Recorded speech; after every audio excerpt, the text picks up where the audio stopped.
Donc là, on va écouter une chanson de lutte et je vous parlerai d'un ouvrage très rapidement quand on l'aura écouté, d'où je me suis inspiré pour faire le CD chanson kabyle. Donc la 7, voilà.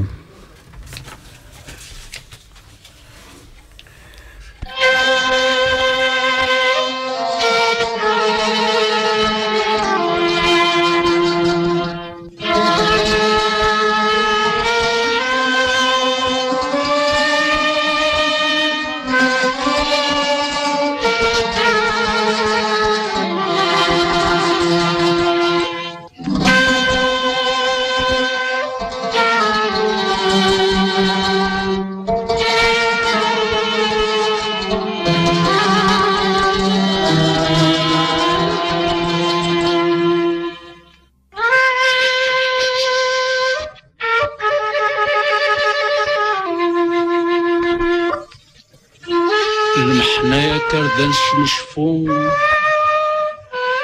كل وانس نرد القصاص أيما نصبر أرترون سقول ورقطع لياس أما الساعة نردد نجوم إن شاء الله ما يردو عساس أهدر أرنوم الجزائر أرسد نحيو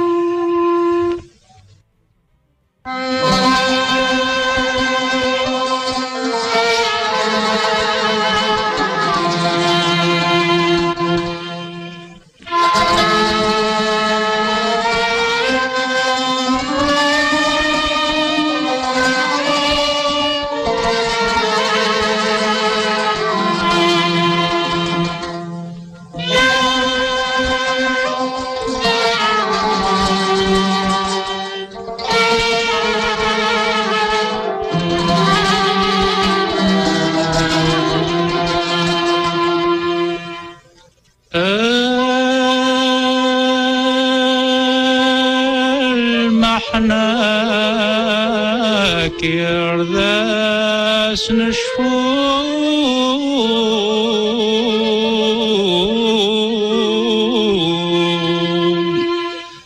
كل وناس نردي القصاص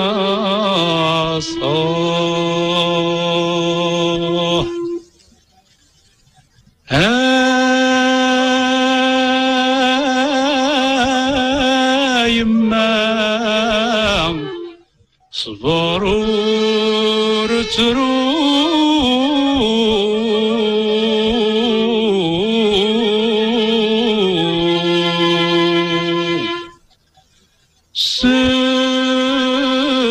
سقولوا قطع لياس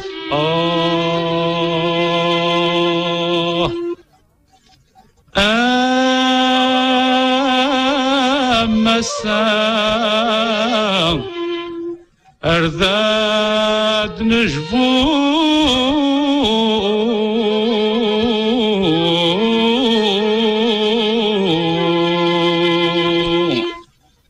إن شاء الله ما يردو عساسو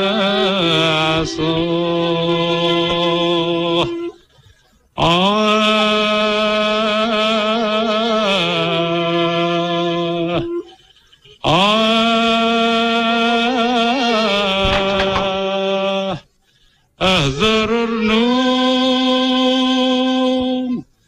الجزائر ارتيد نحيو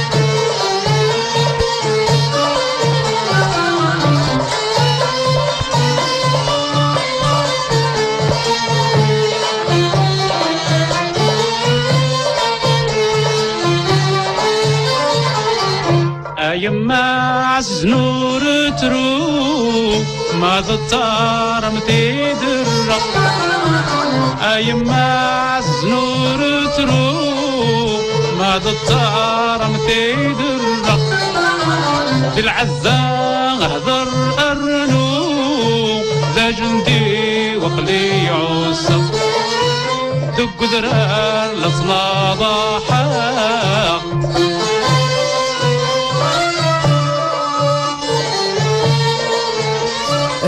Oui, voilà, on arrête le morceau en cours d'heure parce que c'est très très long. Comme vous avez pu le constater, la structure, elle est d'un prélude qui est assez joli, fin, vocalique.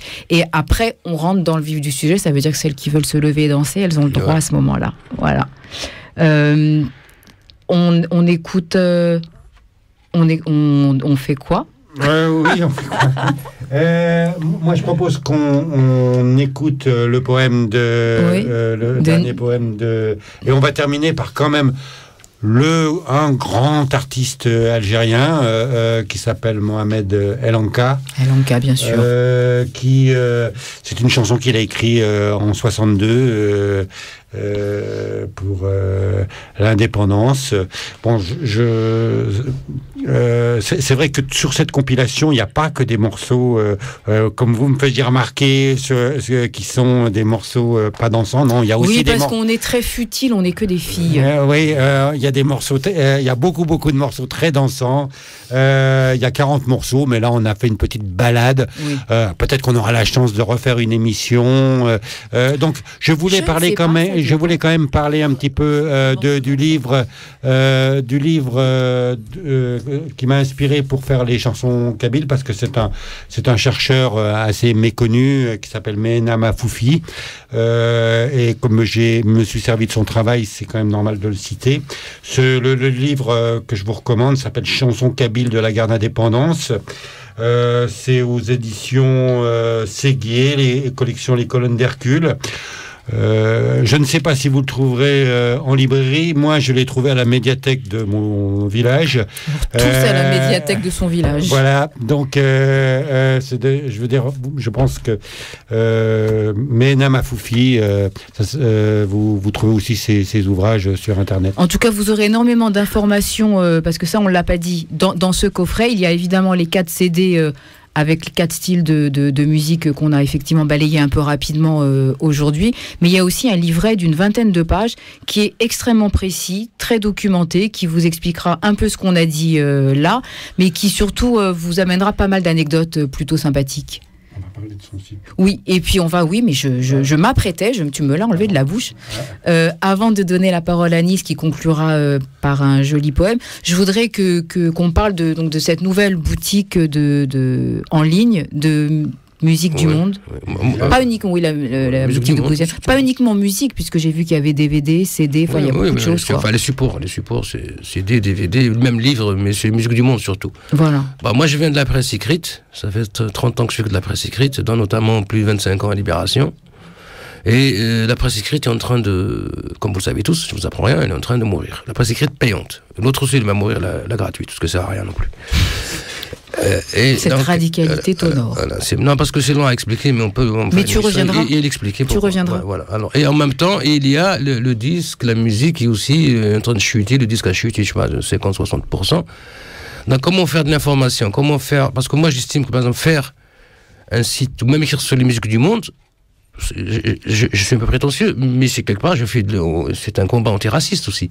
De faire connaître les cultures des autres à d'autres. Donc c'est quelque part, et c'est pas avec les musiques du monde qu'on va s'enrichir, ça je vous rassure. On n'était pas inquiets. Voilà. Donc on s'est dit, comment on va faire pour, si on fait un magazine sur Internet qui ne parle que de l'information et qui ne doit vivre que de la publicité, il est mort. Il va mourir un jour ou l'autre, parce que la publicité, c'est pas gratuit, on ne vous donne pas de la pub gratuitement. Si tu dis le disque n'est pas bon, t'es mort, t'as pas de pub. On s'est dit, autant vendre nous-mêmes nos disques. Donc les éditeurs, les producteurs nous donnent leurs disques, on dépôt-vente, et nous on les vend, et avec ça on finance l'information. C'est-à-dire qu'un disque que nous vendons, il est chroniqué, il y a des reportages, des interviews, des portraits, les instruments, le genre, qu'est-ce que c'est, etc. Il y a plein de mots-clés qui font te balader, donc, et ça donne envie d'acheter un disque. On essaie de faire ce que la FNAC faisait à 25 ans, quand on allait acheter un disque, il y avait un vendeur qui vous conseillait. qui vous explique et qui vous fait découvrir autre chose. C'est fini ça, le vendeur que vous trouvez maintenant chez la FNAC, qui vend une savonnette, un pneu ou un disque, c'est pareil. C'est fini ça. Et nous on essaie de retrouver pour un public acheteur du disque, et moi j'y crois qu'il y a des gens qui achèteront des disques, ça existe physique. Parce que c'est un objet qu'on aime avoir en main aussi. En plus les gens qui nous écoutent, ce sont pas des gens comme nous, c'est des gens attachés à l'objet culturel. Mais oui. Ils ne téléchargeront pas. Oui, la musique dématérialisée, c'est vrai que c'est étrange. Pas, ça c'est pour les enfants. Mais les gens qui écoutent du jazz, qui écoutent de la musique classique, qui écoutent la musique du monde, ces gens qui voyagent, achèteront des disques. Oui. Nous, pour l'instant, c'est un site en français. Donc tu peux peut-être donner l'adresse. Oui, accessoirement, ça s'appelle akaba.com. akaba.com. www.akaba.com. Parce que tous les mots de domaine, comme on dit, sont déposés sur Internet. Tout est déposé, même, je sais pas quoi, même des mots vulgaires sont déposés. Donc pour trouver un mot original, il faut chercher. Mais apparemment, tu as trouvé. L'idée est partie d'Akaba, c'est une idée qu'a eu mon associé à l'époque. Il regarde Laurence d'Arabie, tiens, on va revenir encore sur la colonisation. Ouais. Et Laurence d'Arabie, rappelez-vous, il doit allier toutes les tribus arabes pour bouter l'Ottoman hors de la péninsule. Et il ne sait pas comment faire. Et les Turcs, ils avaient leur canon à Akaba, mais vers la mer. Ouais. Et lui, il doit les contourner, il dit, il y a un mot, tout ça à Akaba. Un coup de génie, tout le monde comprend, et ils vont aller de l'autre côté. Et le mot sonne. Ça vient un petit peu de là aussi. Et en même temps, c'est une histoire de colonialisme aussi. Tiens. Exactement. Donc le lien est parfait. Enfin, on est totalement cohérent dans ce qu'on dit. On donne la parole à Nils pour conclure cette émission. Non, 2 secondes. Je rappelle, puisqu'on en est aux adresses, que vous pouvez avoir toutes les informations sur... déjà, vous retrouverez les textes de Nils et vous aurez toutes les informations sur le coffret, la musique et tutti quanti sur le site www.anticolonial.net. Oui, alors 3e et dernier texte, après Kateb Yassine et Malek Haddad, Mohamed Boudia. Auteur de théâtre, militant du FLN, il appartient au groupe qui a organisé l'une des principales opérations effectuées en France, l'attentat contre le dépôt d'hydrocarbures de Mourpiane. Arrêté, il est condamné à 20 ans de prison, il s'évade. Après l'indépendance, il devient directeur du Théâtre national algérien, où il fait jouer l'école des femmes, qui suscite des débats passionnés. Il fonde la revue Novembre, mais homme de conviction, Mohamed Boudia reprend sa vie militante, il s'engage aux côtés des Palestiniens, et le 28 juin 1973, il est assassiné par le Mossad dans une rue de Paris. Écoutons un extrait de sa pièce « L'Olivier », écrite en prison. Il s'agit d'un garçon, Aïssa, de 16 ans. Le village a été bombardé. Il retrouve dans les décombres Zineb, une jeune fille. Nous voilà seuls maintenant. Une heure de feu nous a laissés seuls. J'ai vu ta maison se transformer en bloc sifflant dans l'air. Tu n'as plus de chez toi. Plus de père pour faire baisser tes yeux de crainte quand tu tardes trop avec ta cruche. Plus de mère pour t'apprendre comment rouler finement la pâte des jours de fête. Plus de jeunes visages pour te faire gentiment sourire quand ils posent trop de questions. Il ne te reste que des images ensanglantées pour emporter comme des bagages invisibles et lourds à traîner. Te souviens-tu, Zineb, de l'âmerie, le boiteux courant après sa chèvre borgne, les enfants derrière lui rythmant la poursuite du battement de main? Non, tu ne peux pas te rappeler. L'éclatement d'une bombe dans la tête, voilà ton seul souvenir. Un dernier mot que je voudrais adresser à Mohamed Boudia. Salut l'ami, ton sourire est toujours là. Merci pour ce moment d'émotion.